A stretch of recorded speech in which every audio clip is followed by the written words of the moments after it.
PUROLATOR just dropped off a package at my house, and I want to fill you guys in with the experience I had with the driver. But come with me, I'm going to pick up my husband, and I'm going to fill you guys all in. Okay, so I ordered a bunch of things online yesterday, including a phone, and I totally forgot about it. So actually, my husband's with me, and we're dropping the kids to school, and I'm speaking to PUROLATOR through the camera, and I'm asking the driver to leave the package on the doorstep. And he's like, no, I can't do that. And I'm just like, oh, because I don't want any of my packages to be delayed. I'm pretty sure PUROLATOR could hear like there was some sense of like urgency in my voice. Hi.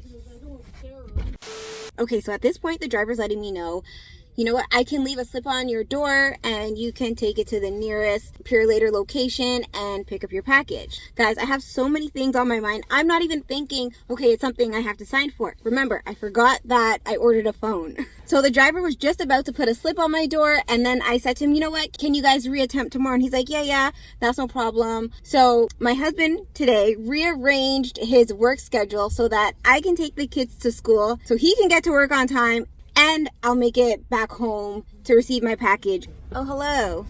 You know, hopping over? Okay, so PUROLATOR was about to leave like the notice on the door, and then I asked if he could reattempt the delivery today.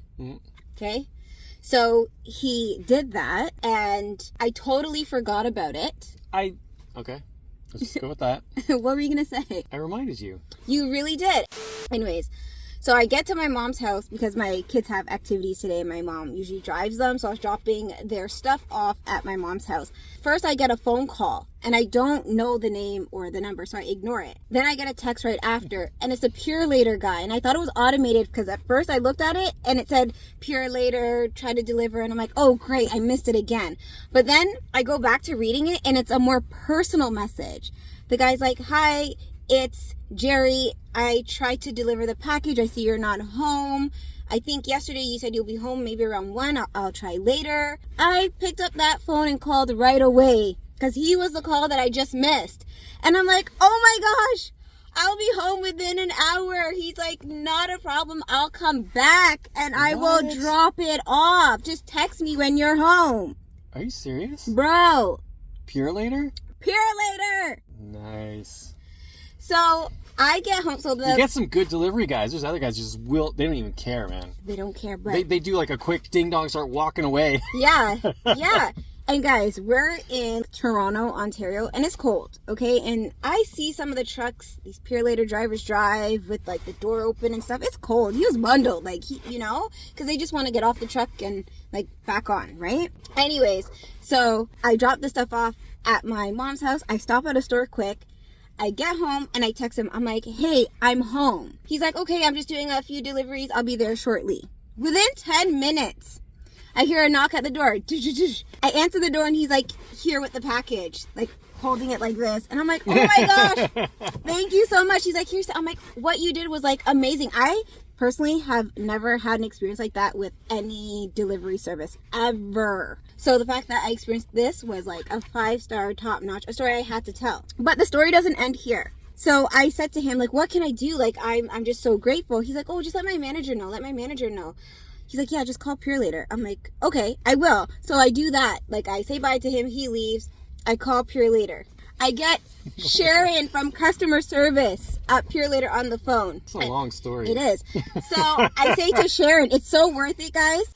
So I say to Sharon, I said, am I in the right department? I'd like to give feedback about a customer service experience I just had. And she's like, oh, okay. What happened? What happened? I said, Sharon, no, it ain't even like that. It's not even like that. I just had the best experience ever. I'm like, it's a positive one. She's like, wait, it's positive? I'm like, yeah. She's like, hold on one second. She's like, I gotta put this on speaker. Yeah. So then after she's calling colleagues. Yeah, she's like, you gotta hear this. So I told her the story, and then I said, yo, Sharon, he came back. She's like, what? He came back? I'm like, yeah. No, first of all, Sharon, he texted me and told me to call him when I'm home and he'll come back. And she's like, wow, he went above and beyond. I'm like, Sharon, you don't see that every day. I'm like, I was like about to tell you a story, and because I said that I had a customer experience, some feedback I want to give to you, you're pulling out your red notepad, you're just getting ready. She's like, yeah, because she's like, you would not believe I had so many calls today and none of them were positive. Like, they're all about a disruption with service. And I'm like, well, here's a positive story. Like, I'm so grateful. Anyways, call customer service. I told Sharon the whole story. She's like, wow, this is such a good story. Anyways, that was a 5-star customer experience. I just thought I'd share. I've never had that experience before, and I thought it was so awesome. And I forgot to mention this. Through my whole communication with the PUROLATOR driver, he didn't mention once that it was my phone that he's trying to deliver. He knew. He just told me that he couldn't leave it on the porch, and I think that's so huge, maintaining confidentiality.